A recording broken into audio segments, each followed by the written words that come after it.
Hi friends, எல்லாருக்கும் வணக்கம். எல்லோரும் எப்படி இருக்கீங்க? நல்லா இருக்கீங்களா? Welcome to Sakthi Saravana YouTube channel. இன்றைக்கி வீடியோவில் நம்ம எல்லாருக்குமே ஒரு பயனுள்ள தகவலை தான் உங்களோட ஷேர் பண்ணிக்க போகிறேங்க. மகாலட்சுமியோட அருள் கிடைக்கணுமா? இந்த செடியை வீட்டில் நடணுங்க.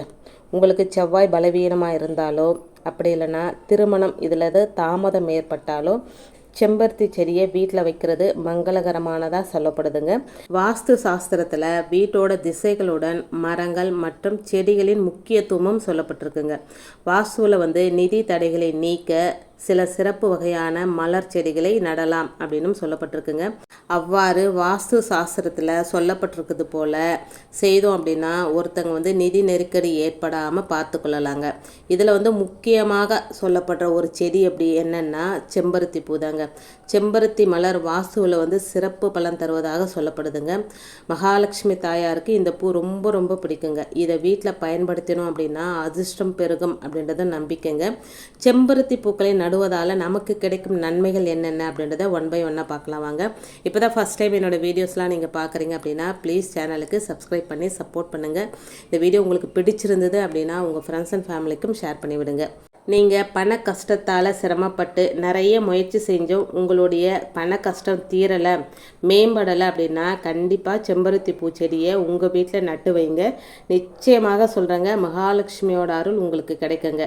செம்பருத்தி பூ பல வண்ணங்களில் வருது. ஆனால் சிவப்பு செம்பருத்தி மலர் தான் உங்களுடைய கடன் பிரச்சனைகளை, பணம் தொடர்பான பிரச்சனைகளை நீக்க மிகவும் பயனுள்ளதாக கருதப்படுதுங்க. வெள்ளிக்கிழமை அன்னைக்கு உங்கள் வீட்டுக்கு பக்கத்தில் இருக்கிற மகாலட்சுமி அம்மன் கோவிலுக்கு போயிட்டு சிவப்பு செம்பருத்தி பூவை அர்ச்சனை செய்யுங்க. இதை தொடர்ந்து 11 வெள்ளி வரை செஞ்சீங்க அப்படின்னா பணம் கிடைக்க வாய்ப்பு இருக்குங்க. செம்பருத்தி பூவை கொண்டு சூரியனை வழிபட்டால் சூரிய பகவானோட அருள் கிடைக்கும். செம்பருத்தி பூவை தண்ணீருடன் சூரியனுக்கு வைத்து பூஜை செய்வதன் மூலம் வாழ்க்கையில் முன்னேற்றம் அடையலாங்க. இந்த செடியை நடுவதன் மூலம் வீட்டில் தந்தை உடனான உறவு எப்போதும் நல்லா இருக்குங்க. உங்கள் ஜாதகத்தில் சூரிய தோஷம் இருந்தால் வீட்டோட கிழக்கு திசையில் செம்பருத்தி செடியை நடலாங்க. அப்படி செஞ்சால் கண்டிப்பாக தோஷம் நீங்கிடும் அப்படின்னு சொல்லப்படுதுங்க. நீங்கள் ஒரு ஃப்ளாட்டில் வசிக்கிறீங்க அப்படின்னா நீங்கள் ஒரு தொட்டியில் செம்பருத்தி செடியை நடலாம். அதிலிருந்து வரும் காற்று வீட்டோட எதிர்மறை ஆற்றலை நீக்குமாங்க. மேலும் செம்பருத்தி செடி மாங்கல்யம் தோஷத்தை நீக்கவும் பயன்படுது அப்படின்னு சொல்லப்படுதுங்க. அந்த காலத்துலலாம் எல்லார் வீட்லேயும் இந்த செம்பருத்தி பூ, குறிப்பாக இந்த ஒத்தை செம்பருத்தி, சிவப்பு கலர் செம்பருத்தி இருக்கும். பூவை காசு கொடுத்து யாருமே வெளியே போய் வாங்க மாட்டாங்க. இந்த செம்பருத்தி பூவை பறித்து தான் பூஜைக்கு பயன்படுத்துவாங்க. உங்களுடைய வீட்டோட மேற்கு திசை அப்படி இல்லைன்னா தெற்கு, இந்த 2 திசைகளை செம்பருத்தி பூச்செடி வைக்கிறது ரொம்ப ரொம்ப நல்லதுங்க. அந்த செம்பருத்தி பூச்செடி சிவப்பு நிற ஒத்தை செம்பருத்தி பூச்செடியாக இருக்கணும் அப்படின்றது குறிப்பிடத்தக்கதுங்க. இந்த செடியில் பூக்கக்கூடிய சிவப்பு நிற செம்பருத்தி பூக்களை பறித்து உங்கள் வீட்டு பூஜை அறையில் இருக்கிற இறைவனுக்கு சூட்டி உங்களுடைய வேண்டுதலை, குறிப்பாக பணம் சம்பந்தப்பட்ட பிரச்சனைகளுக்கான வேண்டுதல்களை வச்சு பாருங்கள். நிச்சயம் அதற்கான நல்ல தீர்வு கிடைக்குமுங்க. சிவப்பு நிற பூக்களை இறைவனுக்கு சமர்ப்பணம் செய்து வேண்டுதலை வைத்தோமே ஆனால் அது உடனடியாக நிறைவேறும் அப்படின்னு சொல்லப்படுதுங்க.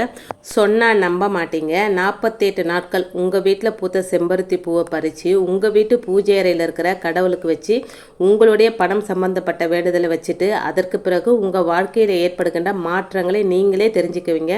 48 நாட்கள் அப்படின்றது ஒரு கணக்கிற்காக சொல்லப்படுவது தாங்க.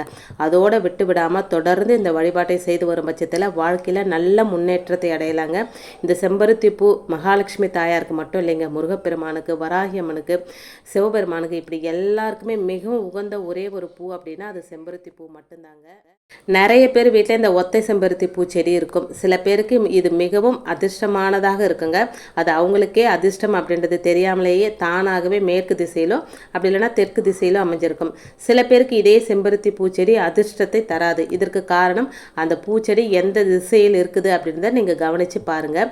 இதோடு மட்டுமல்லாமல் உங்கள் வீட்டில் உருளி இருக்கும் இல்லைங்களா, அந்த உருளியில் சுத்தமான தண்ணீர் ஃபுல்லாக நிரப்பிட்டு கொஞ்சம் பச்சை கற்பூரம் அதில் போட்டுட்டு 4 இந்த செம்பருத்தி பூவை அதில் மிதக்க விட்டுட்டு உங்கள் வீட்டு நிலவாசல்லையோ அப்படி இல்லைன்னா உங்கள் ஹாலில் கூட வைக்கலாங்க. இந்த மாதிரி வைக்கும்போது நேர்மறை ஆற்றல் அதிகரிக்கும் அப்படின்றது குறிப்பிடத்தக்க ஒன்றுங்க. அதாவது எதிர்மறை சக்திகளை வெளியேற்றிட்டு நேர்மறை ஆற்றலை வீட்டுக்கு வரவழைக்கும் அப்படின்னு சொல்லப்படுதுங்க. நம்பிக்கை இருக்கிறவங்க நம்பிக்கையோடு செய்து நல்ல பலனை அடையலாங்க. இன்றைக்கி வீடியோவில் நான் சொன்ன விஷயங்கள் உங்களுக்கு பிடிச்சிருந்தது அப்படின்னா ப்ளீஸ் சேனலுக்கு சப்ஸ்கிரைப் பண்ணி சப்போர்ட் பண்ணுங்கள். இந்த வீடியோ உங்கள் ஃப்ரெண்ட்ஸ் அண்ட் ஃபேமிலிக்கும் ஷேர் பண்ணி விடுங்க. இன்னொரு எளிமையான ஆன்மீக தகவலோடு உங்களை சந்திக்கிறேன். அது வரைக்கும் நன்றி, வணக்கமும். Take care and bye friends.